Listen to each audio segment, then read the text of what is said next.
Well, welcome everyone. We are so glad that you're here. We're going to get this party started.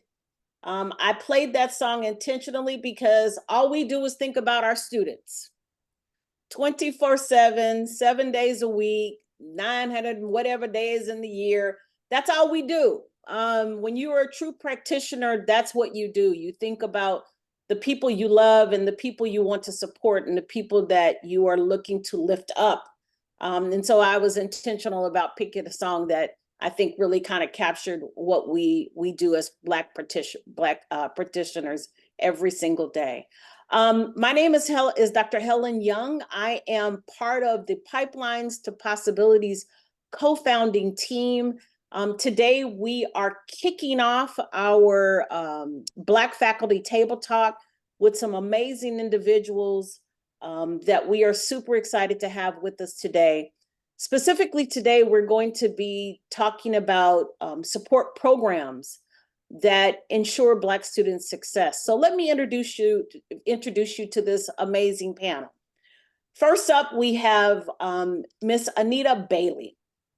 Anita Bailey comes to us from the Umoja community. She is a higher educational professional and advocate for social justice and equity, with close to 20 years of professional experience and development to serve underrepresented student populations.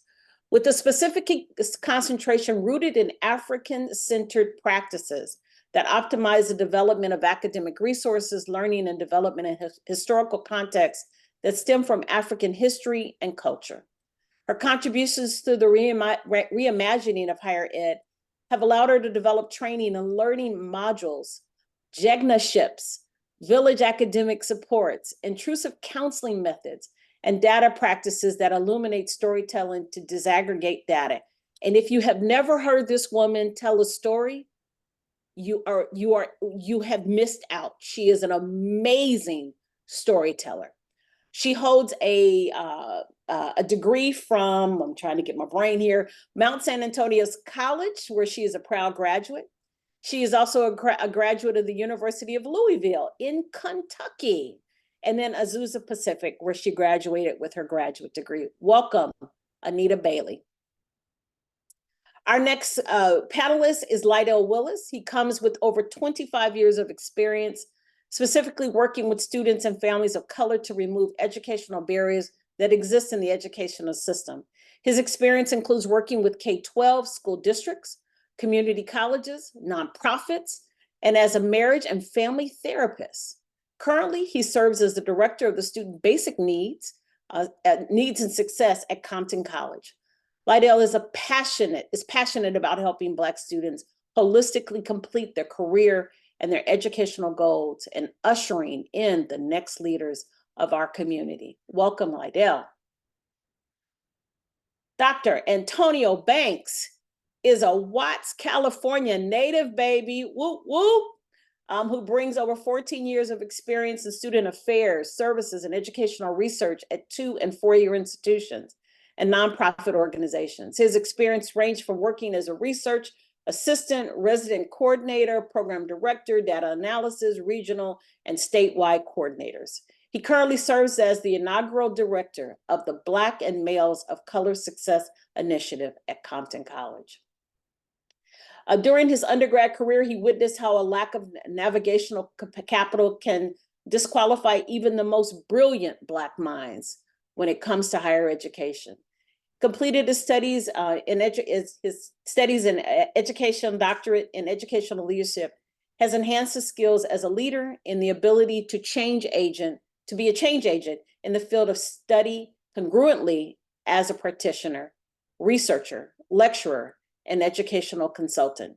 Furthermore, his educational background, work experience, and passion to empower those who become change makers themselves is irresistible. I believe that's what that says. Welcome, Dr. Banks. And last but certainly not least, we want to welcome Savannah Richardson. She serves as the Black Cultural Resource Center and Umoja Coordinator at Las Positos College. She's an alumni of Las Positos College. Whoop, whoop, whoop. There's another community college, folks, holding both an AA in liberal arts and science with a focus on social and behavioral sciences and sociology. Additionally, she earned her bachelor's degree in sociology from the University of California at Riverside. And she takes pride in being the first generation and transfer student from the Bay Area. During her tenure at University of California at Riverside, Savannah played a pivotal role in establishing the Umoja community and reinstating her campus media chapter on campus. She's deeply dedicated to giving back to her community through research and cultivating connections among individuals striving for higher ed and stability. Before joining Las Positas, she worked as an admissions counselor with the Black and African American recruitment team at her alma mater, the University of California at Riverside. She currently holds the position of secretary for the UC Riverside Black Alumni Chapter. She's currently finalizing her enrollment in a graduate program in educational counseling to further enhance her ability to support individuals pursuing higher ed. Welcome to the fraternities, Ms. Savannah. We want to thank these amazing individuals to agreeing to serve on our panel today. I am going to shift it over to Dr. White, who's going to take the next helm. All right, well, thank you. And thank you, panelists, for being here. Thank you, audience members, for being here. I'm Khalid White, one of the Pipelines to Possibilities co-founding team as well. And so happy to have you here with us this morning as we drift into the afternoon. So again, just thank you. We want to celebrate not only this opportunity to be together, but also to acknowledge the fact that we're here for some reasons. We're here for some real reasons. And one of those reasons that we are here is to talk about the needs for facilitating Black student success, and also on the flip side of that coin, Black employee success as well, Black faculty, Black staff, Black administrators, okay? And with that being said, we also want to support the Black Student Success Week that is launching next week. And we want everybody to pay close attention to the week-long series of events, panels, Black Hour, and all of the different local campus activities that will be happening as associated with Black Student Success Week. A lot of planning, preparation, a lot of thought, intentionality has gone into that. And ultimately, we are here to uplift that and uplift Black student success, but also, because this is the Black Faculty Table Talk, we want to talk about Black employee success as well, because the two go hand in hand. So thank you all for being here. Again, I think that, we're going to have a great panel and a great opportunity today, but just want to give you the reasons why we are here. It's a twofold reason, but it's all wrapped up and tied up with the ribbon of Black student and faculty and employee success in our system. So thank you.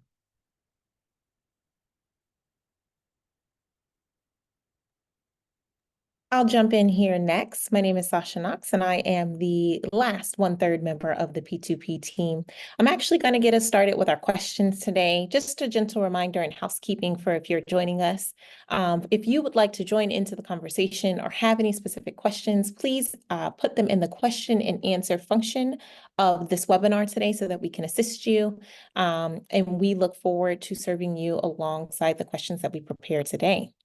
Now, jumping into the heart of this panel and this discussion, I'm just going to call you one by one, but if you can share with us each one of your programs that you manage, and then how is it designed to support Black students? I'll go in first order that I see, and that's Anita. Please tell us. Absolutely. I'll jump in. Now I'm trying not to be long-winded because there's a lot to say about Umoja. But I'm excited to have the opportunity to share and talk about it. So the Umoja Community Education Foundation is where I work from, but it's really important to preface that the success of Black students in this program was from the heart and dedication of our founders who established Umoja. And essentially there was a need, right? We know there was a need for Black students, and without any money or any permission, our founder said, we are going to establish an organization to be able to serve the needs of our students, because if we don't do it for us, nobody's going to do it. And so that is where Umoja, the birth of the vision and the establishment of what we do within this community for Black students and other represented students in this group do. So essentially what Umoja is Umoja harnesses an opportunity. It's a program that sits within many equity divisions on community college campuses. And so the work in which Umoja does is really looks at programming curriculum and how do we infuse and tap into the intellect of our ancestors, the Black heritage and history, so that our community, our students, know about those elements of who they are and where they come from to further establish how they see themselves, right? So one of the key components that we strive for in the Umoja community is helping our students get to self-actualization, right? It's not about them just being successful to earn a degree, but we want to establish a generation of scholars and intellects and those who can lead in life. And so what we do is we have faculty, classified professionals that work within the program, administrators that are stakeholders to serve the students. And so there are classes that we call Umojified classes. So when you walk into these courses, they're like courses you've never experienced before. You're going to get that feel of the Black community.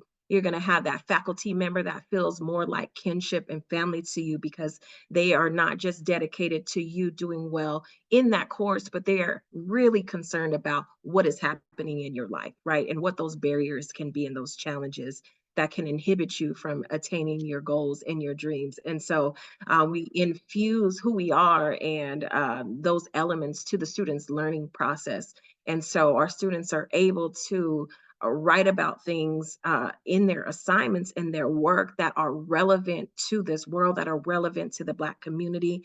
And the students thrive because they feel connected to what they're learning and experiencing. And then on top of that, we have elements of programming. And so we are preparing students for career. We are preparing them for transfer. We are preparing them to look into grad school. And we are giving them opportunities for experiences that heighten their professional development so that they can tap into other peers and other folks that they can network with. So our organization, we have 73 affiliate programs in the state of California, and we have 3 programs in the state of Washington. So all of those programs are being led by thriving Black faculty practitioners that are doing this work to serve the students on the ground. And as a foundational organization, we provide professional development events for both students and Umoja practitioners. In addition to that, we provide support and funding and resources so that these programs can thrive. And so what makes it so important for our students is because they feel connected, right? We know that there's so many challenges behind just being a student, right? The multiple identities of who we are. And so this program is so essential because it creates a safe space for our students to be able to connect, to be with one another, and to be able to learn about themselves and have that connection throughout. And so anyone who comes through Umoja, students and practitioners alike, they're a part of Umoja indefinitely, because our students will continue to grow and learn and then practice that Sankofa to come back to be able to give to the other generations that come through as well. So I'll pause there. I know I got some more for you all, but essentially that's a little bit about the Umoja community and kind of what our focus is and what we're doing. Thank you so much. Such empowering work there. I wrote too many notes to try and capture anything, but I will say self-actualization in that Sankofa, connected to the Black community. So thank you. Savannah, you are up next. Can you please share with us the program that you manage, and then how is that designed to help Black students? Yes, so here at Las Positas, I manage our Black Cultural Resource Center. This was actually a space, so I graduated in 2017, but there was talks already amongst the BSU about creating a space for Black students. But after I left is when the students really got the groundwork started of going to pitch those conversations to the professionals here at Las Positas to get this center going, because they were having spaces made for them on campus, but they were constantly getting kicked out of these spaces. And they were like, well, when are we going to have a space for us to be here on campus? So it's been about 2 years where we've officially had the Black Cultural Resource Center due to the efforts of our BSU and the support from our BEA, which is our Black Educational Association, which is basically our faculty and staff association here on campus, to really hone in and get this center here on campus. This is also our Umoja space as well for our Umoja cohort that we do have on campus, where they also take the Umoja classes, where we have 2 8-week fast track programs for English and also a counseling and psychology component as well, where they also get those dedicated counselors and tutors here within the center as well. And we're also holding coordination and programming events for the students all throughout the year. We actually have our 4-part financial literary series, where we actually have 2 of our Black professors in the business department holding those 4 times throughout this semester. So we have a lot of things here to support our students holistically. Thank you. There's so much more to be said later today about designing Black student spaces, but then kicking them out of those same spaces and telling them, you actually don't come here, right? Dr. Banks, what do you do? What do I do? Great question. So first and foremost, I'm mad at you for making me go after Anita. Just a little behind the scenes. I told her, don't get on here and start blinding people with your star power.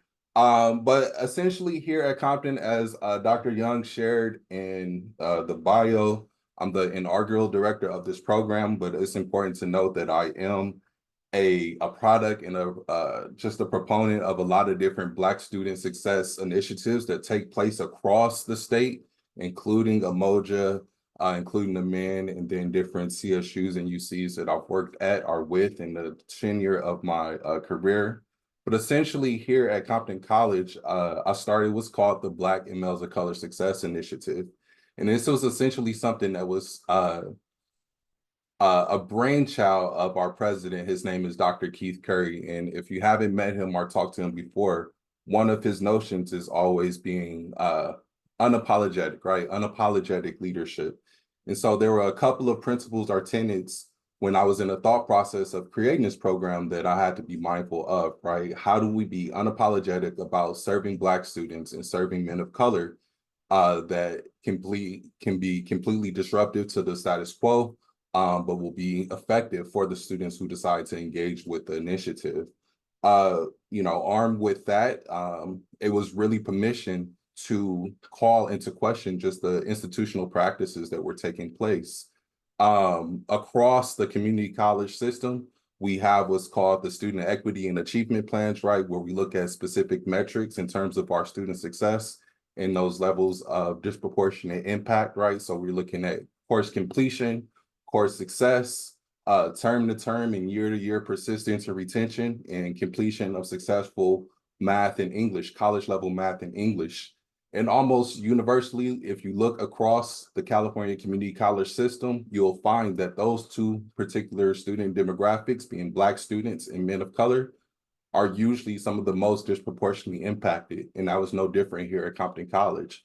And so one of the things about our program was I was able to call into question, both on the student services side and on the academic side, what are we doing to serve our Black students, and what are we doing to serve our men of color, and how can we do this more effectively? So those were some of the things that I'm able to do on the administrative side. In terms of student engagement, we're really involved in terms of trying to provide programming, quality programming, that borrows from a lot of the philosophies from programs like Umoja, like Amen, but has our own particular twist on that. The cultural identity development piece I feel is critical. So everything that we do, it can be related to college preparedness, our college readiness, our career readiness, but it's always rooted in how does this reflect, or how does this intersect with your identity as a Black student or as a man of color, right? And let's bring some of that real lived experiences that you here in the world, and let's bring that into the space and have that be a consideration and a talking point as we engage around this more general topic. With that being said, we do a lot of programming here for students. In addition, we do a lot of professional development, where I'm able to bring in a lot of different subject matter experts from across the state. We have a lot of star power in terms of Black educators across the state. So we've been able to do things like bring Dr. Young in the HBCU Caravan to Compton College, bring Jamal Brown in the Black 365 Academic Knowledge Bowl to campus, bring Devon Walker and the Play Black Wall Street to campus and things like that. And also just different educators and practitioners and subject matter experts from across the state to better inform both our faculty, our staff, and our administrators, how they all can be on the better end of serving those respective groups. Thank you. And thank you for your team for being unapologetically in service of our Black students and our Black male students. Lydell, certainly not least. Thank you. I'm sorry. Okay.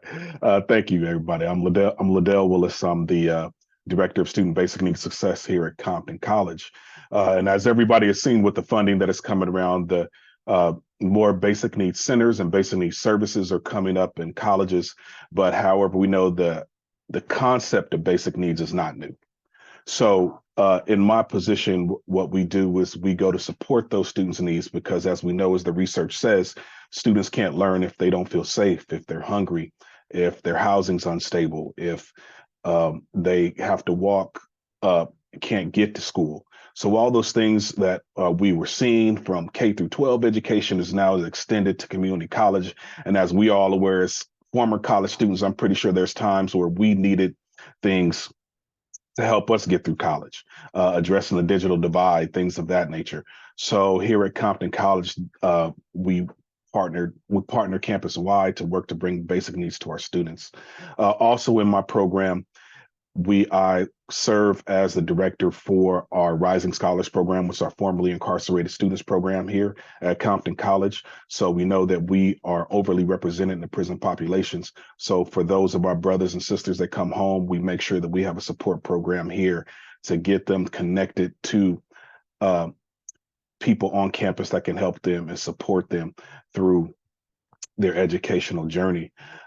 Basically, with basic needs, all the stuff that our students have went through to get to college, we want to make sure that those basic needs are not a barrier for them to get through. So when a student comes to my office, I want to make sure that you don't have to worry about what you're going to eat, how you're going to get to class, how are you going to complete this class, because life is hard enough.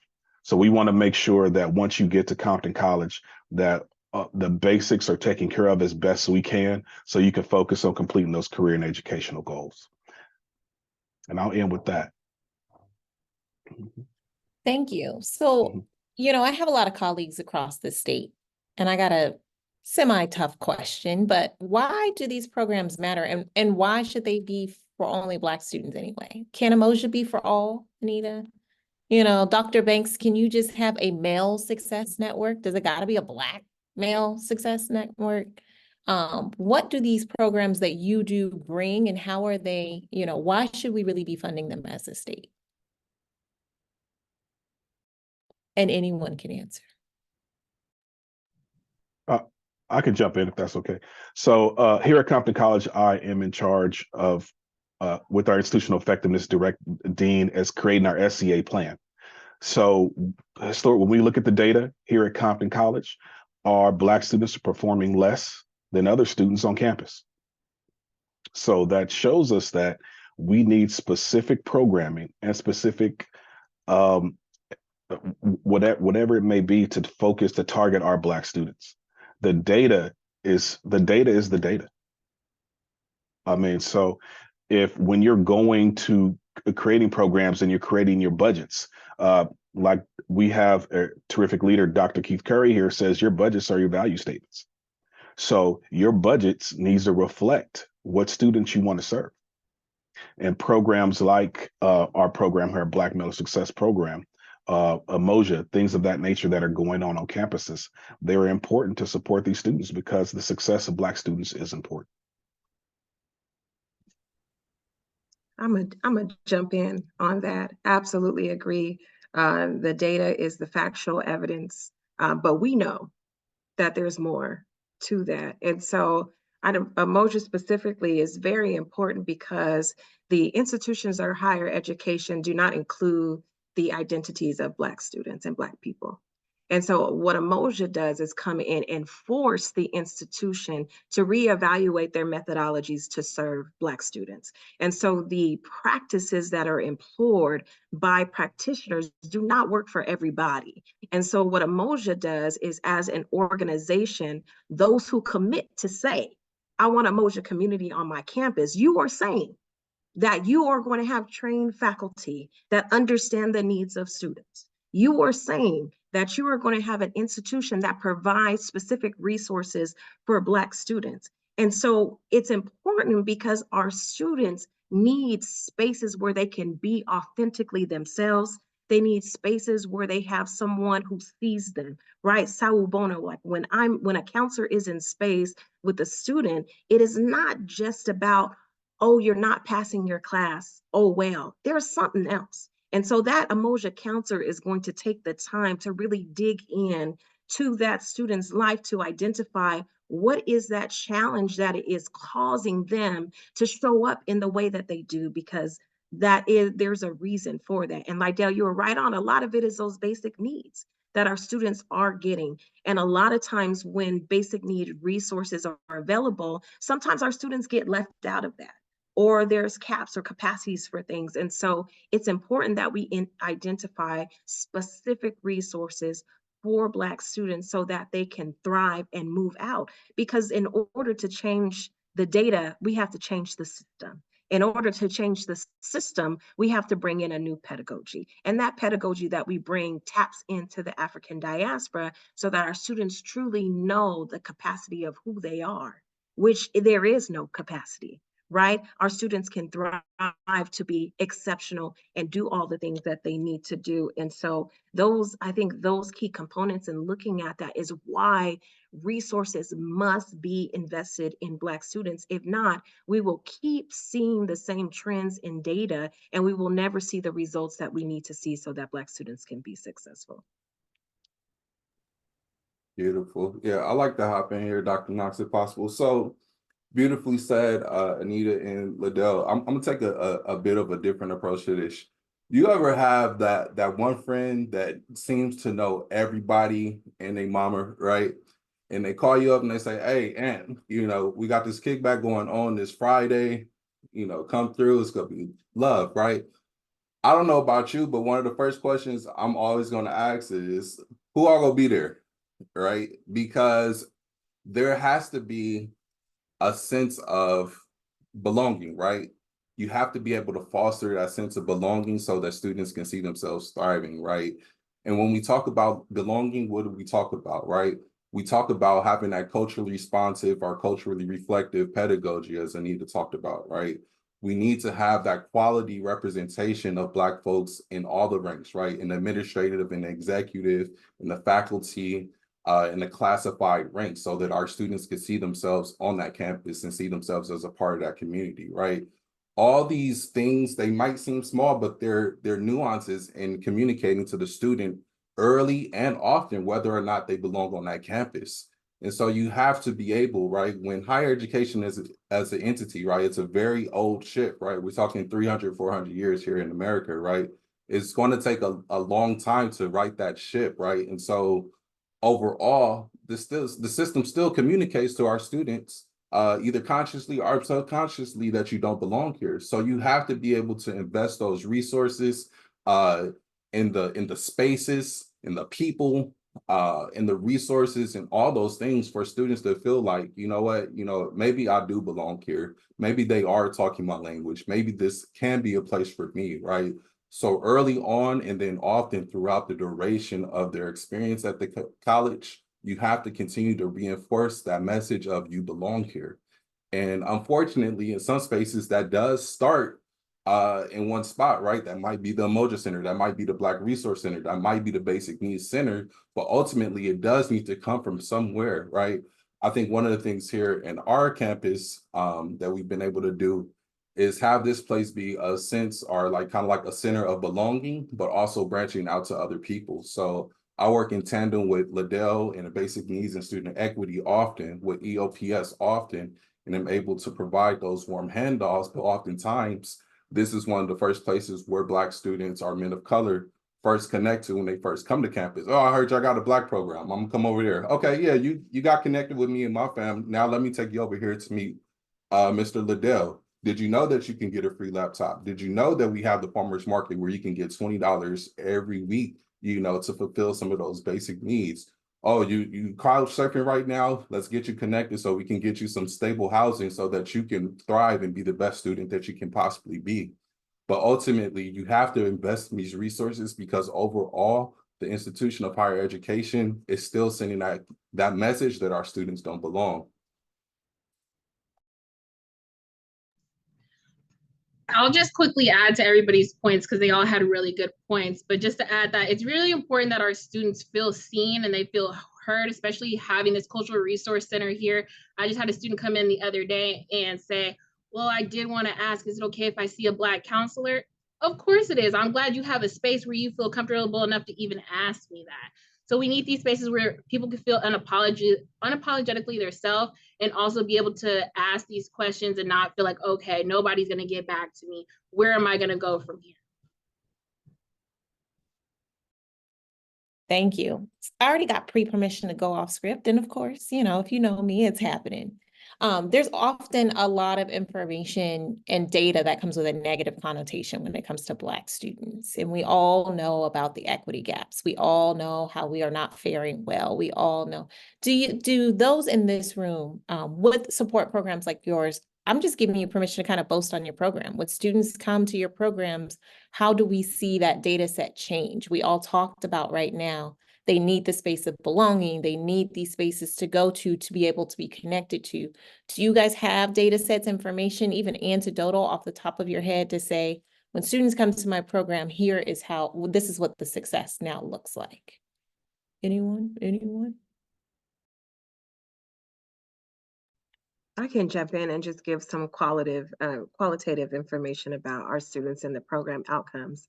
I think what we see a lot of times when we get data and information, it's not broken down, it's not disaggregated to really understand the true elements. And so that storytelling model of the student narrative is so important to really speak to the transformation process that's occurring in the lives of these students.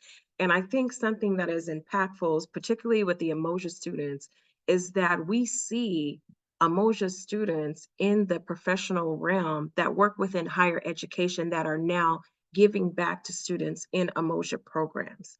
We see Umoja students that are going from community college to four-year universities, knocking down the doors asking, why isn't there an Umoja program here?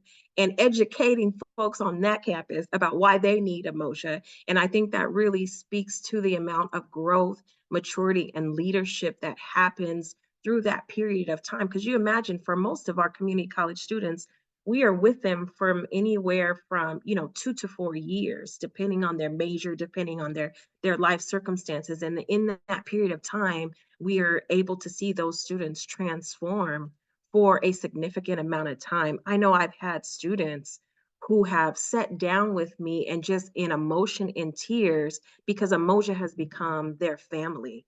As a first generation student, as someone who may not have a lot of support at home, we've had students share like, no one else gets excited about my wins like you all do. No one else shows up to my graduation. No one else has gone to move me into college. It's Umoja who did that and became our family. And so there is tons of quantitative data that shows that we are able to increase the amount of transfer students that go through the door. We worked with the RP group to do the African American tipping point assessment, and that really shows that Umoja is one of those key factors to make sure that students get to the gate of transfer. And we know that because there's a specific formula that is in place to provide those results, having space, disaggregating the data, providing developmental experiences for students. But what is to me most compelling is when we hear it from the lives of the experiences and the voices of the students who tell us, without Umoja, I would not have been here. Without Umoja, I would not have graduated. Without Umoja, I wouldn't have that person to connect with and talk to. Without Umoja, I wouldn't have had that hotel voucher because I was going to be on the streets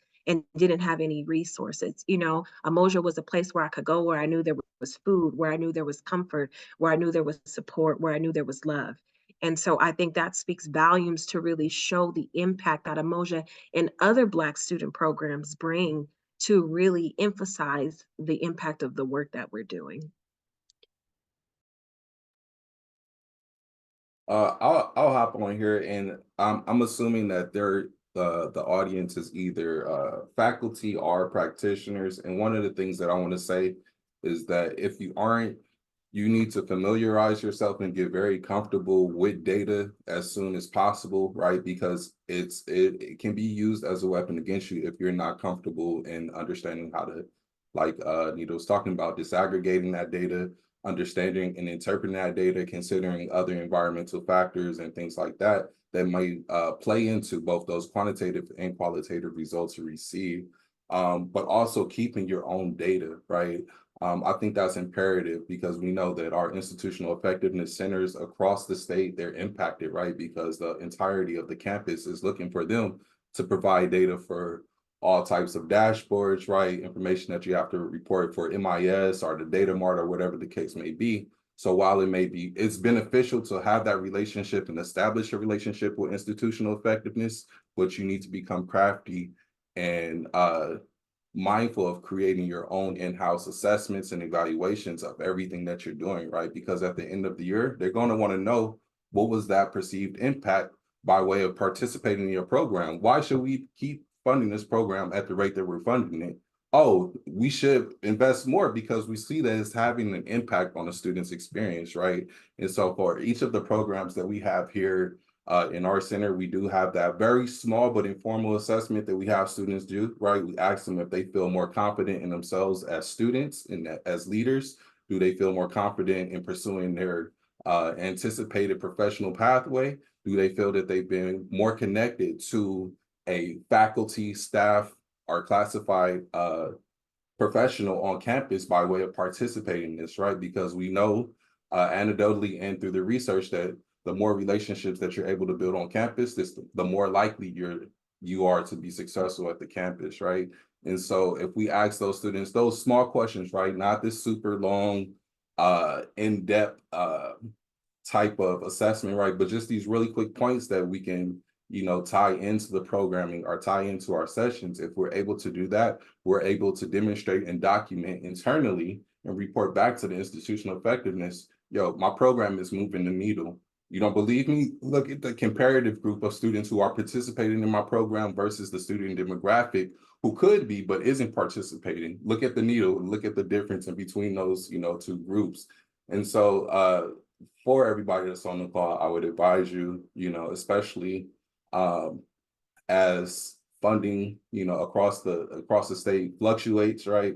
You have to be equipped and armed with that data at the hip, right? You got to keep it on the hip like a sidearm, right? Because you never know when you'll need that to be able to speak to the success of your program in those rooms. Anecdotally off the top of your head, the hours and the impact that you're having for the students. But sometimes some people just talk in numbers, or they just think in numbers. And so you have to be equipped with the qualitative side and the quantitative side, and have a good blending of those as well. Thank you so much. From your friendly administrator in the room, that's exactly what I was looking for. And for practitioners, Dr. White reiterated in the chat, if you are running a program, kicking off a program, leading a program, assisting with the program, please do have your own assessments and data in-house and have that in your arsenal to be able to use and leverage against your own vices, if you will. Taking a little bit more liberty, I'm going to ask the question that I was supposed to ask, and then I'll pass this back to Dr. Young. We understand that running these programs aren't always easy. We talk a lot about the Black tax, and your audience is faculty, students, staff across our state, and in the HBCU community. So let's keep it real for a second. Let's take off the veil. What are some of the challenges that you may encounter while running your programs? Again, open for all.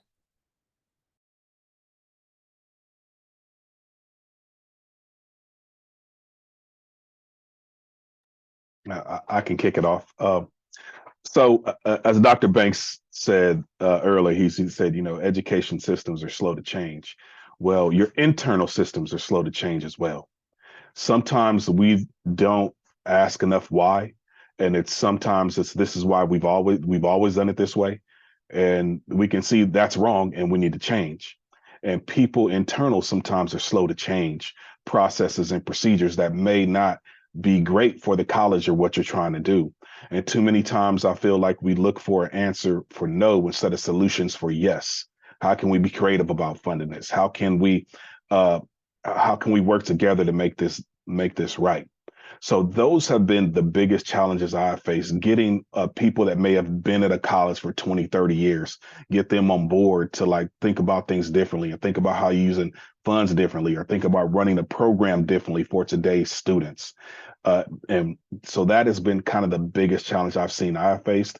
You do want to respect wisdom, and we do respect wisdom from those that have been here, that have done it, but we don't want that to cripple us and hold us back. Because what I always say, we don't want to get confused with comfort and stagnation. Not only in life, but in the things you do. And sometimes we've gotten comfortable and we've gotten stagnant. So we want to always kind of look for different opportunities and different ways of running programs to get that positive outlook. Savannah, I saw you on mute. Jump on in there. Yeah, I was just going to mention, I think support and visibility from the overall campus is kind of a struggle. Like, I've only been here for maybe about a month, and I've had different faculty around campus come by and say, hey, can you post this up and support my event? And, oh, where can I post it up on the wall? But you see, I have other stuff here to support our students in our center. Would you like more information about that? Would you like to tell our Black scholars to sign up for the Black Excellence graduation while I'm also supporting you as well? And I think also people think, oh, Black Cultural Resource Center, I don't identify as that, so I can't come by and say hi or check in on the students. No, you absolutely can, because I'm sure you have an expertise or something that you can add to our students here in the space. Just because you don't identify as something doesn't mean you can't be an ally or a resource to our students. So those are just a few of the struggles I've noticed. I'll jump in there, and in everything everybody is saying, yes, and yes, those pieces too. I think something that's really important that we look at is what I see, because we service multiple Umoja programs within the state. So I have the privilege to see what everybody's dealing with. And so what I see a lot, and I know just from my personal experience and too, it's very important that institutions do not compare other equity programs. It is important that it's not, well, in this program, they do this and this is how they move. We have to curate experiences for different communities and different programs, and we can't use them as leverage to one off against each other. That is very important, right? This is its own program, this is its own program, and this is its own program. It's not made to look the same, right? So I think that's really important, that institutions and those who are making the decisions right at the table truly understand those components and pieces, along with the institutional support that when you say you want to support an initiative and you put that in your publication and you market that and you put our students on your website, you better be sure to back it up. Because we're not just using our students as advertisement agents, right? There is true intention that needs to go behind the statement of, we want to close equity gaps for Black students. So if you say that, let's do that, right? And that also ties into it. Y'all said this is a safe space, so I'm gonna just go ahead and jump in, and it's gonna be what it is. But we have to also be mindful that, especially in spaces where there are not a lot of Black practitioners, that we do not put our Black practitioners into compassion fatigue, because we are pulling on them to be the solution for everything. And so what we often experience, particularly I can just speak to the Umoja community, is we have a lot of times where our practitioners are the one who's leading that program, and then they're asked to do everything. And that is not realistic, because y'all, we are human beings. And so because we love Black students, that gets used against us.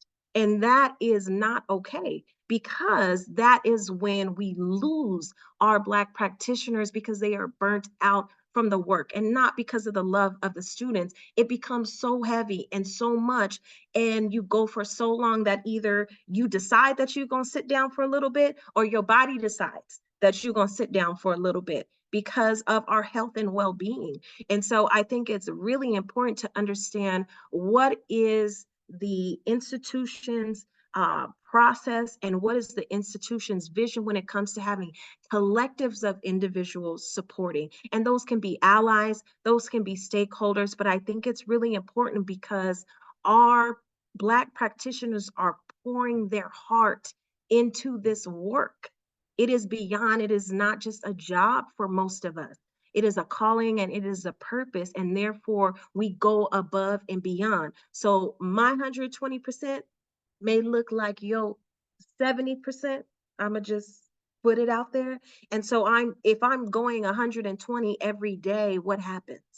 Right. So I think, in lieu of all the things that were being said, the institutional support, I think it's important that we're keeping in mind, are we truly being able to show up and support? And are we caring for the practitioners? Because if we don't care for the practitioners, then there's no one to take care of the students. And if I can just be honest, not everybody's going to care the same way for our Black students as some of those who are put in those positions. And we cannot afford to lose those people. And so we need to treat them with the value that they are and that they deserve. Wow. Yeah, please do.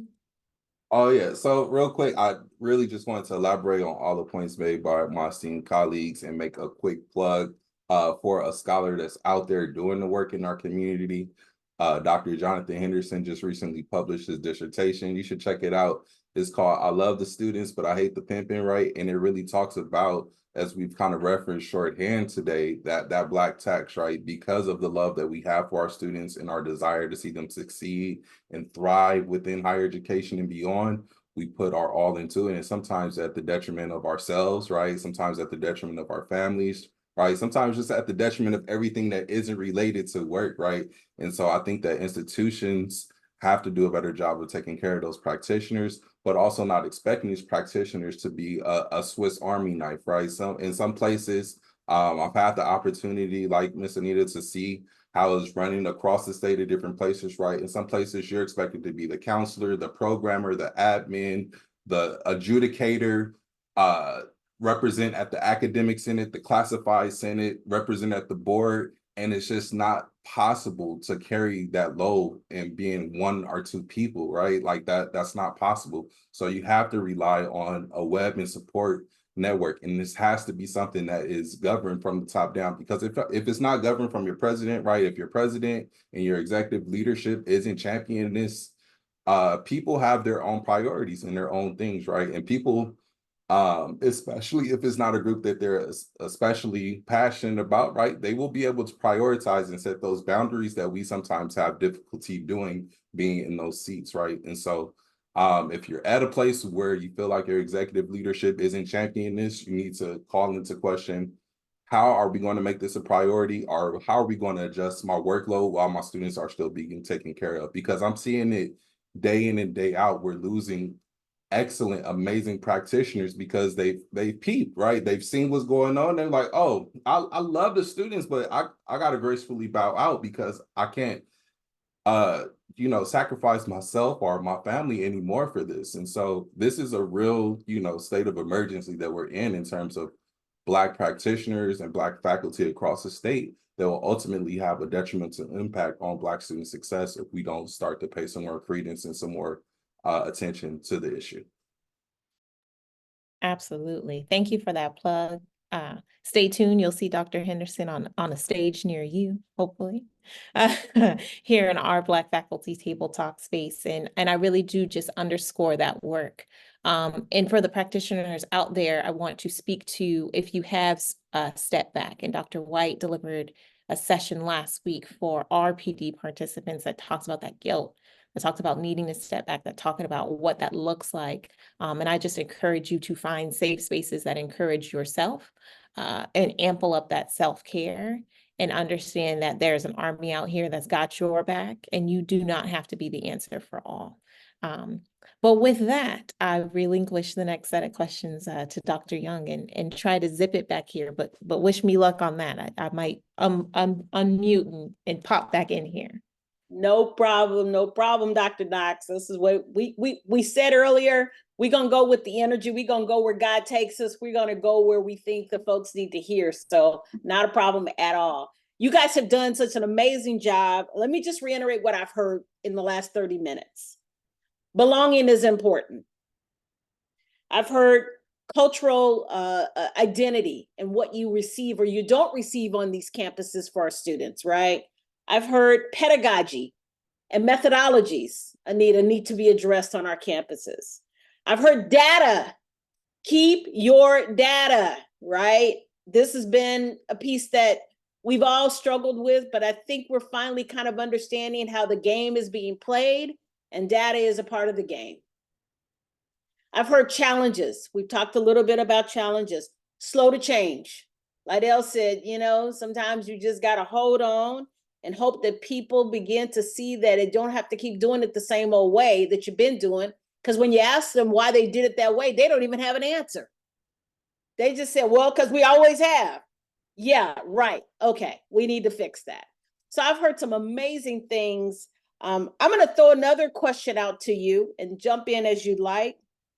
How are you able to diversify the things that you do on your campus and not get pigeonholed into a Black issue only?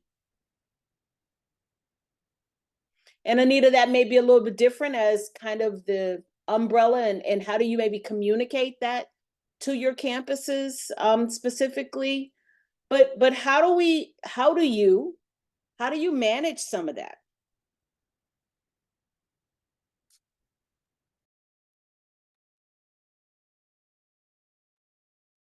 I'll hop in while people have their thinking faces on. I think one of the things that has really been kind of like a hallmark of the programming that I've done in different spaces that I've been in is when you're doing quality programming and intentional programming and thoughtful programming, whether you know it or not, you start to attract the eyes and the interests and then the presence of others, right? And then just by way of nature, it becomes a more inclusive space, right? Even though wholeheartedly on the front of things, people see that, when I put something up, it's for Black or it's for men of color, right? But that's not always the audience that's there when we have our programming, right? Because they know the care and the compassion that goes into those sessions and the quality of the conversations and the development that happens. This then becomes a space for many students to feel, want to be engaged, right? And what happens is they take that back and they go and talk about that somewhere else, right? And so then you become embedded into the institutional fabric, right? Because they see that although you have a primary emphasis and focus on these students, they know that this is a program that's based on equity and based on serving and uplifting the entirety of the student population with the emphasis and focus on that. And so I think you know, earlier in my career, I used to be concerned about that, right? If you don't want to be seen as just quote unquote, just the Black program or whatever the case may be, but people are going to want to get involved and get interested, right? If you're developing quality outcomes for the students that are participating. So I think the more that you pour into the quality of what you put out, it's naturally going to attract people who are looking for that same type of engagement or same type of investment. And then it doesn't become a quote unquote Black issue, but it becomes a student issue. That's one of the big things that we have to focus on, is not putting the responsibility and the sole responsibility to the success of Black students on the Black practitioners or on the faculty. This is the institutional responsibility. Our students are Black, but this is an institutional responsibility. So how can we pull you in and use your expertise and your knowledge and your wisdom and your resources to uplift this student group? I love it. Lydell, because you're the basic needs coordinator, and of course you don't just serve Black students, but who shows up in your office? Is there a perception about, well, you know, that stuff is always going to Black students or students of color? How do you kind of manage that? Wow. So, you know, at Compton, we're a little different. We're 60% Latino, about 30% African American. So we're servicing mostly students of color. I think it's for some people on campuses, it can be difficult, because if you don't be the one pigeonholed, then it won't happen. So if you're not pulled into the Black issue, then it might not be addressed. Gotcha. So it's kind of a double-edged sword sometime, where yes, we're fighting that fatigue and we all have deal with that. But if we don't get involved, then no one's going to address it. So with basic needs, like Dr. Banks kind of mentioned earlier, it has to be seen as a campus issue, as a student issue, that all our students are need this service, you know, and not just our Black students. So making sure that, and Dr. Banks also mentioned, it has to come from leadership. It can't just be about, it has to be professional development, like around how we're going as a campus. What are our goals? Is the in your institutional set goals, how we service students. Right. And if we're bringing up the percentage of Black students who access basic needs and it's affecting their persistence and their completion, right? Then we know if it's doing positive for Black students, it's doing positive for all students. So making sure that, you know, everybody's bought in, everybody understands what you're doing on campus. But like I said, I also know for those of us, you kind of have to recruit a group too, that you know is going to show up. So when you can't make it, you know that they're going to have your back. And also getting the student voice involved. I have very great student workers that work in my office that will also spread the word and take up stuff for them. So don't forget about the power of the student voice and what students want to bring to your campus, and sometimes and letting them run with it, because it looks a little different if they're going to the president and going to the board about issues affecting your campus and you're not. So, empowering our students. Yes. Empowering our students. Savannah, your program says Black Resource Center. How are you going to try to manage those issues where folks don't think it's just Black issues, right? I mean, your name screams Black Resource Center. How are we going to address that? I think to also go off of Dr. Banks' point is having those programs that are centered for everybody, to where they feel like, okay, even though this is primarily held by BSU, I can still go in there and use the services. For instance, the Umoja program's holding the 4-part series for their financial literacy series, but not everybody in the center was Black. And we did not engage with these people because they weren't Black. We also incorporated them into the conversations as well, to where they felt comfortable even going to speak to the professors afterwards. So I think as long as your programming is significant to supporting our students, and we're also welcoming these students without the fear of being in their space, it will also help us to integrate other people as well. Also, our BSU is holding a One Love Festival across campus, but it's not just for BSU. We're inviting our other program support systems to have activities for students to learn about our different cultures and program centers. So just integrating everybody to know what we hold as Black people and how we present in these spaces goes a long way. Love it. Come on, Anita, bring up that rear for me. So I think with Umoja, it's a little bit different. And I think we have some elements that we utilize to try to aid our campuses in that level of advocacy to be able to justify the work that they're doing. And so within the affiliate programs we have, they have a memo of understanding. So when that institution signs that MOU, they are agreeing to have that emphasis and focus on Black students. And so when we're in spaces and conversations, we pull that document up and we're able to have conversation with, you know, those who are making the decisions to remind those leading that this was the focus to equate to what we want to see happen to close equity gaps.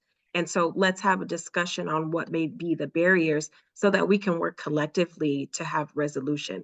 And so I think that what Umoja brings when there's an affiliate connection on the campus is now you have another layer of support and advocacy and justification for the work that is being done, right? Because as we noted earlier, the data speaks for itself, but there's still pushback, right? Even when the data speaks for itself. And so we're able to come into the spaces and do that. For our organization, we have in our mission and vision that we are serving children of the African diaspora, but we're all serving other students that are represented in the Umoja program. So we do have students in Umoja programs that are of other cultures and backgrounds. But I think what's important, and this is a message that I often share when we're doing professional development and training, is stay true to tapping the African diaspora. Do not change it to make other people feel comfortable. And I think that's important because if our legacy and what we are trying to establish is to make sure our students are connecting to their identity and culture, then we have to make sure that in the classroom and programming and everything that we do, we don't change that. And we don't change the language to suit other people. And those who are there that want to learn and receive, we welcome that. Because we do need folks to be able to truly understand the experience as far as we can of what Black people go through in the educational setting, in the life journey, et cetera. And so it helps equip others too, to be able to connect and to be that ally and to be able to support. And so I think with Umoja, if anyone is interested in having an Umoja program on their campus, send us an email. But you have that layer to be able to provide that level of support. Where we actually will come to the campus and come in and be with you to have those conversations, which I think is important because as Black folks doing this work, we have to remember that everybody in this space is serving at different institutions or different organizations, but we have to be mindful too to do a better job of coming together as a unit and showing up in full force. When there's a problem somewhere, we all come Everybody together. show up. Absolutely. Right. And so it's not just one organization. I know this happens in different spaces, but how can we take accountability to do that better so that folks on these campuses aren't feeling alone in this work that they're doing and feel like they have that support system where they can make that call and we show up. Love it. I love it. I'm going to shift gears. Dr. White has the final questions for the four of you. We're getting close to time and I want to be able to make sure he asks each one of you your specific question and then leave some time for Q&A. I know our amazing Dorinda has been managing that, but we'll open that up at the end. But I'm going to hand it over to you, Dr. White, for those specific questions for each of our guests. Okay. So yeah, I had the pleasure of asking you all some direct questions, some specific questions, not to put any of you on the spot, but we are going to put you on the spot just a little bit. All right. So I want to start with Liddell. In terms of basic needs, and basic needs of our students continue to kind of change from semester to semester, year to year. But how can we ensure that community colleges keep up with understanding what the basic needs of our students are from year to year? Wow. Pay attention to what's going on in the community around you. Shout out to my folks in the Bay. I'm from the Bay. So, when you see things like gentrification happening, when you see things like the digital divide happening, when you see things like 99-cent stores closing down, where some people may have gotten their food, or you see things like food banks that are actively looking for volunteers or are running out of food, pay attention to what's going on in the community that is going to impact your students. You know, educate. Unfortunately, like for our students, when life gets hard, you know, education is the first thing to go. You know, they may know how to deal with if the lights get cut off, if something, if, you know, your car's not running, we know how to deal with that. But some things, when education gets tough, we have issues with kind of going forward with that. And that's kind of what we're here for to do.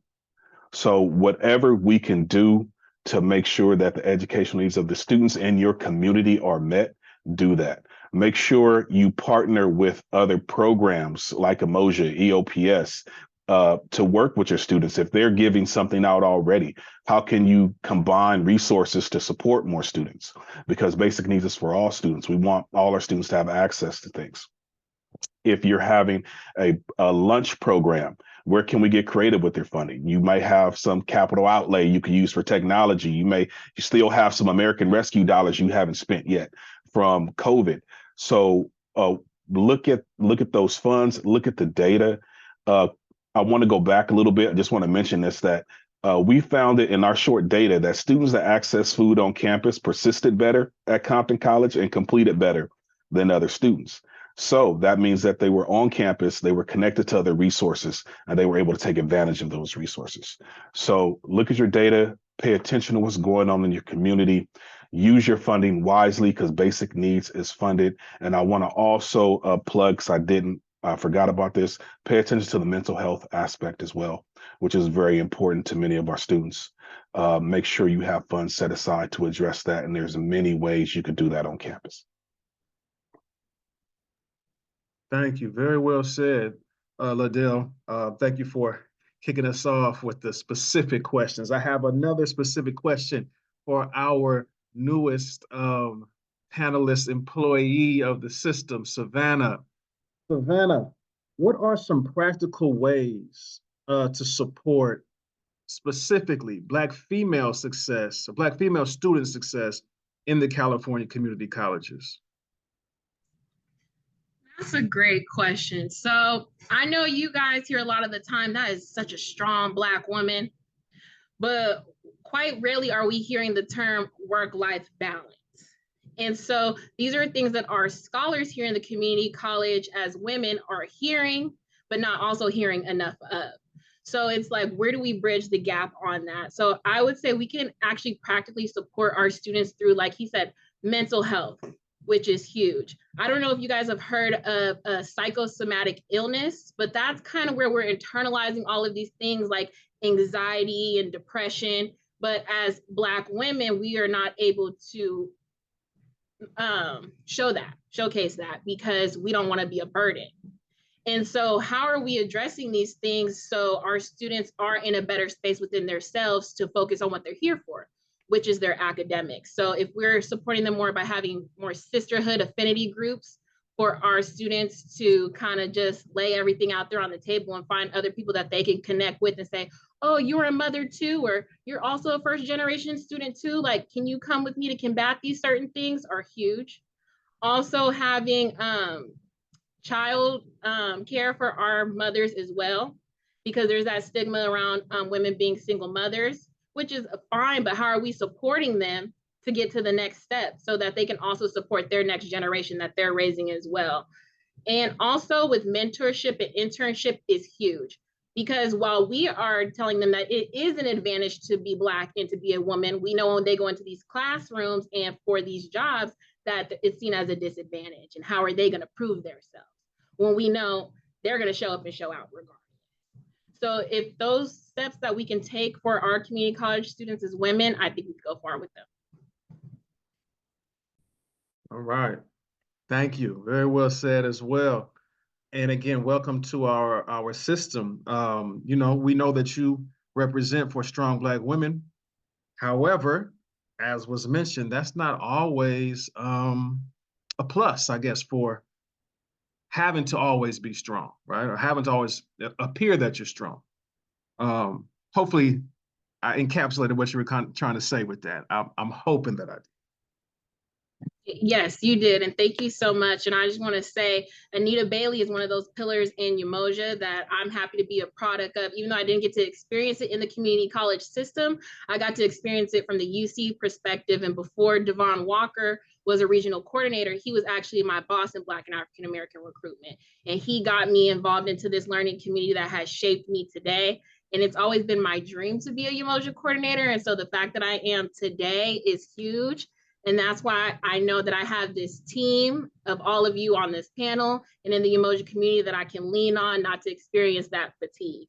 And I hope other people on this panel realize that y'all got a good, strong group of people that you can rely on. Just reach out. It goes a long way.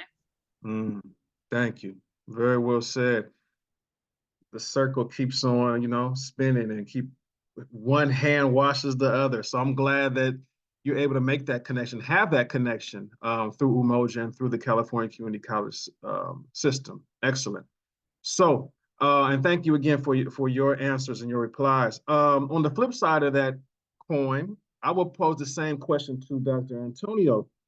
What are some of the practical ways to support Black male success in the California community colleges specifically? Yeah, there's so many ways that we can go about this. I think one of the important things to do is to try your hardest to put yourself in their shoes, right? And contextualize what that lived experience is for them being a student at your college, right? One of the things that Liddell talked about earlier was all the other roles that students play in their lives and all the environmental factors that have an impact on them before they even step foot on campus, right? So oftentimes when we're talking about Black male students, right, they're very susceptible to transportation issues, very susceptible to financial hardship, right? Very susceptible to employment or the types of employment that they have to undertake, right? Whether that be physically demanding or odd hour jobs and things like that, and still not able to really provide enough to have the quality of life or quality of living that they're having, right? That pull of the neighborhood that they might be in, right, are associated with, and all their friends who didn't decide to make that brave move to go to college, right? And the fact that when they go back to the block or wherever, they have a million people that are saying, bro, what you doing with that school stuff? Like, get off of that. That's some nerd stuff or whatever, right? All these factors that are pulling them, right? So the fact that they're stepping foot on your campus in spite of all those factors that are pulling them away, you have to acknowledge and appreciate and really just pour into them, right? And know that there are so many things, so many reasons why they could have said no to stepping foot on campus for that day, right? Mm-hmm. I think if we as educators in this community, right, I gotta feel that everybody on this call might have that understanding, right? But there is a lot of people who have never had that lived experience or have people in their life who have had that lived experience. And so they can't really contextualize what it is to be a Black man on their campus, right? And so when oftentimes in our programming and things like that, we try to emphasize the importance of building those relationships with faculty members and things like that. And when students try to do that sometimes, you will have faculty members who straight up and down don't believe that what's going on in their life is actually going on in their life, right? Because it's so far-fetched or so far removed from their lived reality that they can't contextualize that, right? So that's one piece, right? Understanding and contextualizing the lived experiences of Black men. Two is inviting them into spaces that stretch them, right, and grant them exposure. That's one of the things that I'm really big on is how can I show you something that you haven't seen before, right? That keeps you interested or engaged in a way that may look different than other resources or programs that you're engaged with on campus. By way of participating in our program, I've had students who, by way of working with our program, it was the first time that they have been on an airplane, right? Or seen somewhere else beyond, a couple of cities that they lived in for their whole life. So they got interested and stayed engaged. I think that's a big part. Getting them connected to these bigger communities, right, of like-minded students from across the state. So when you talk about, although we don't have an Umoja program at our school, I'm always taking my students to an Umoja conference so they can see, oh, it's other highly motivated Black scholars across the state. There's a bigger network that I can tap into and be a part of as a student. And I know that, you know, I'm not in this alone. Sometimes the experience of being a college student can seem isolating, but when you know that there's other people that are going through something similar as you can, like Ms. Savannah was talking about, you can reach out and lean on them for that support, right? So you know, students from here have built connections all across the state with other students because they vibe with somebody at a conference or something like that that they met. And lastly, I would just say, understand that they might not have all the skills and the coping mechanisms to deal with racial battle fatigue that we've been able to establish as Black practitioners in this space, right?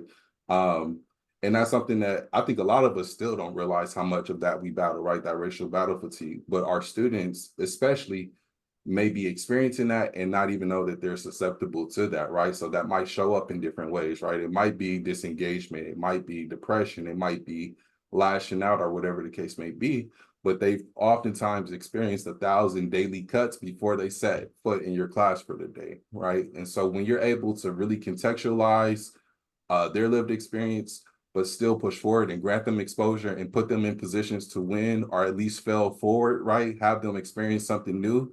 I think that those are some of the building blocks. And even if I think one of the biggest things too is if they do step away, when they come back, welcome them right back into the community, right? Because life, like they be saying, life be life and for our students, like for real, right? And so sometimes they do have to step away. And then they kind of feel that anxiety behind trying to get reintegrated into the community. And that's when we as educators and practitioners have to say, hey, look, Dr. White, I don't know where you've been at, but I'm glad you're back, bro. Let's get to it. Let's get back on the ball. So I think those are some of the things that I would consider when working with Black male students in the community college system. Thank you. Great answers. And great context and a way that we need to try to remain empathetic to what, you know, our Black male students and experience on the campus and even outside the campus, all the different things that they are dealing with and, you know, may be dealing with. And some of us have been in those shoes. For all of us on this panel, we were, and maybe still are, Black students at some point. So we have to remember that, or remember those experiences, no matter how far back they were for myself or for others. You know, it has to be somehow kept in the forefront. So thank you for continuing to point that out for us, Dr. Banks. And last but not least, Anita, we have a question for you.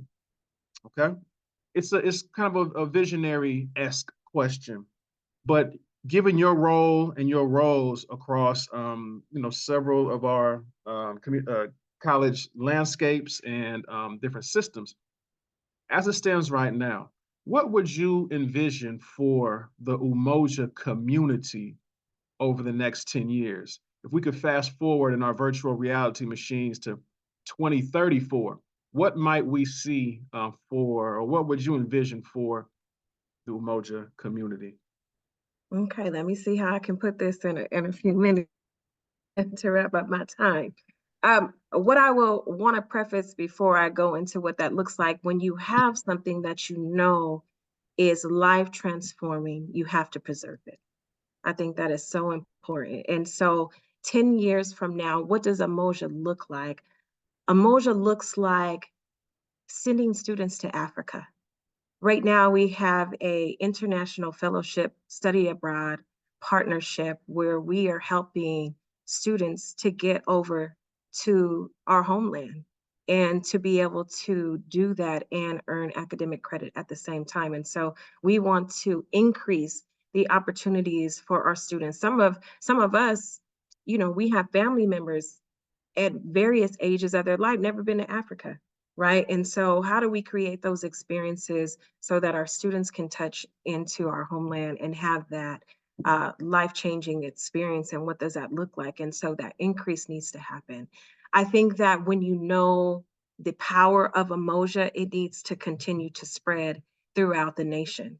And so there were so many spaces when you think about a lot of our communities that are really around a lot of predominantly white areas that are so hungry for a program like Umoja, for the community, for the connection, for the resources, and for the support. And I think that the work that we are doing in the state of Washington with 3 programs and more coming really speak to how in the next 10 years, Umoja is not just in California, not just in Washington, but it's in all other places of the United States. And so we are utilizing that formula and that framework to really help to bring up folks in higher education that really get this work and are able to adapt that into curriculum and programming and the way that we look at how we are serving students, and that transformative experiences are continuing to happen. And so fast forwarding, we are growing. Who knows, one day there may be an Umoja University. I'm gonna just put that out there. We don't know. We don't know, right? But I think in any spaces and places that we can bring Umoja to change the life of students. And I think that it's also important to know that the Umoja students, and all our students that we serve, particularly our Black students, we need them just like they need us, right? They pour into us so much, which is why we have those pieces of energy to help pour back into them. And so we want to see Umoja grow and thrive. We want to see Umoja still be here. We want to see additional resources. You know, in our partnership with the California Community College Chancellor's Office, we've been able to accumulate $7 million worth of resources, right, to be able to serve Black students in this capacity. And so we want to see opportunities where we are partnering with major corporations, that we are tapping in so we can give out tons of scholarships, tons of opportunities, bring more students to Africa for study abroad, and be able to really just impact the richness of the experience for both our practitioners and our students. And so that's just 10 years. So we'll get this call back again, and we'll follow up with that, see where we're all at. But I think that's so important, is that we're sustaining this work, and we're doing this work with that heart in mind to be able to continue to serve. Beautifully said. And we hope all that and more comes to fruition over the next 10 years for Umoja and for our students in the support of Black student success, and also for our Black practitioners, classified professionals, faculty, administrators, right? We all need that support because this system is, it can be a tough one. And the good thing about it, Anita, we are recording this, so we will have the archive to be able to go back and There you judge go. one way or another. Did we meet our goals over 10 years? So remember this conversation. It's being recorded. I think at this point, we're going to go to our chat, our Q&A. Yeah, we're going to hand it over last to couple minutes. Dorinda, and she's going to popcorn the questions out to the group. All right. So the first question of 2 questions, there's 2 questions. First is from Brittany Lewis, and it says, "This is so necessary. I love everything being shared. Can we speak on how other Black leaders can play a role in the Black tax in departments? Quote unquote, basically, skin folk ain't always kin folk."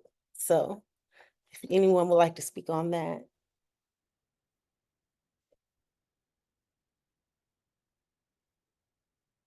Don't get shy now. I'll go. So basically get to the point where this train is rolling. So you kind of got to rock with who's rocking with you. And the ones that want to get on is going to get on. And it's going to go, because we're going to do this work no matter what, whether you want to or not. With that, I would say keep offering opportunities, for those. You can say, hey, we're making a stop here. You can get on now, or, we're going to keep going. But I know I struggle with that coming up. And you just kind of learn to be like, hey, you will get your core 5, core 7, and we gonna make it happen. And you keep offering opportunities for those that want to be a part of it. But at the end of the day, we got a goal, and Black student success is important and it's urgent. So if they ain't ready to be a part of it, then you kind of gotta let those go by the wayside and go with the folks that's rocking with you.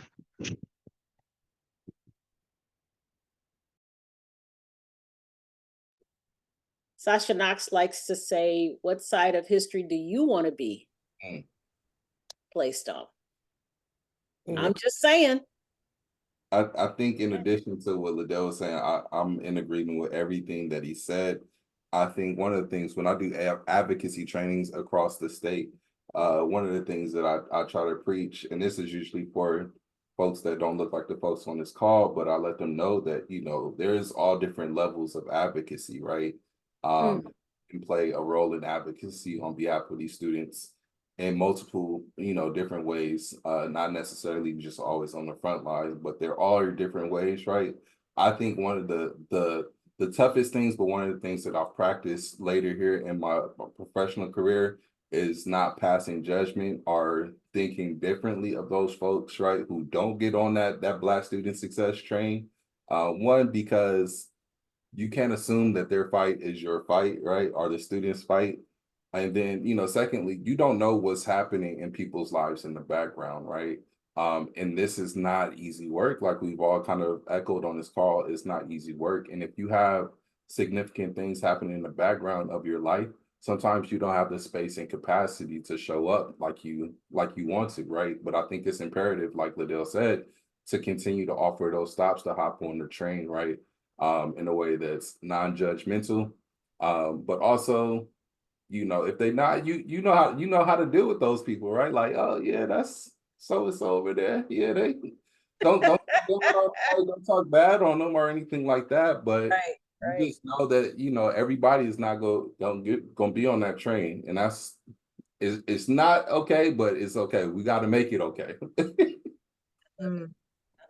I'll add a little bit too. And thank you for this question, Brittany. And I think particularly when we're working in institutions where the administrators who are serving us look like us, and so we have those Black administrators that are overseeing our programs, I think you will have those leaders who are in space that have a level of support where they can speak openly and advocate.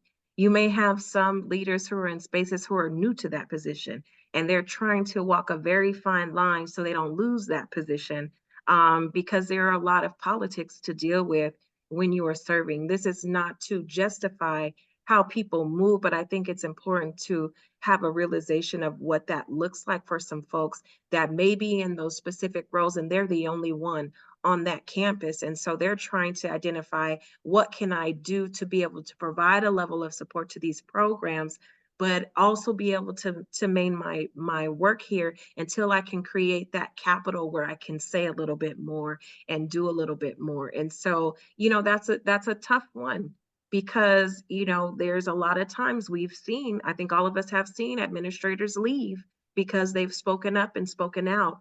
And I think that is a part of what comes with the role. You recognize you're either going to come into that institution to shake it up, or you're going to come in that institution to sit nice and quietly and polite. And it depends on what position that person is in. But it doesn't mean that later down the line, things may not change, or there may not be a greater level of advocacy to be able to support. But I know there's a lot of balance when it comes, you know, to that role and that level of advocacy and what that looks like. Something that I implore on a lot of practitioners that I work with is, it's important that as we build our own village to serve Black students, that we have those stakeholders on our campus that may or may not be with us, but that we also tap into organizations within the community to be able to be a strong voice too, right? So tapping into the NAACP, tapping into the Urban League, tapping into other organizations that can help be a strong voice when you're in those spaces where you may not have that leadership support, where someone who is African American or Black, and you're needing a bigger voice to be able to advocate for you. And I think you said it very well, Khalid, when you talked about the student voice. I think you talked about it, or Ladell, someone talked about the student voice, bringing the students in space so that they can be able to be a part of articulating what needs to happen and needs to be done. Because for some reason, it sounded a little bit different. You've been saying it in every meeting, but then you bring a group of students to come in, or you bring some advocates to come in, and they hear it a little bit differently. So, you know, it's not an easy question to answer, but I hope that gives just a little bit of, you know, some transparent, you know, tips on how to navigate that. And we're going to move to that last question because I'm respectful of time. It's 1:04, and I don't know if our panelists have other meetings or folks on the call. So Dorinda, what's the last question? It was kind of answered a little bit earlier. This is from Gail Russell. Okay. And she asks, what type of mentorship programs are offered at your institutions that involve group mentoring, career-based, internet mentoring, and traditional one-on-one training for Black male student success? So yes, I think that, you know, what we referenced earlier can encapsulate a lot of that. Another thing that I did want to highlight, in addition to that, across the state, in regards to men in particular, there is the a men organization, which stands for the African American Male Education and Network Development Organization, and they do a lot of great work as well in terms of developing a statewide leadership academy with students who are interested in engaging and, you know, taking their student leadership to the next level and beyond. That exists at a lot of campuses, but also a statewide entity that statewide program that students can tap into as well. But you'll find at different campuses that they do have, you know, programs like that, brother to brother programs. There's also the Men of Color Action Network, lots of different opportunities for students to plug into, because there are, you know, dedicated professionals that want to see these students grow in a way that's culturally responsive to where they are in their growth and their identity development. It really just depends on the campus. Great. Well, we are at time. We cannot thank you, amazing scholars and practitioners and community folks, but more importantly, family. Family. This is a village approach for P2P. We consider you family in the village at this point.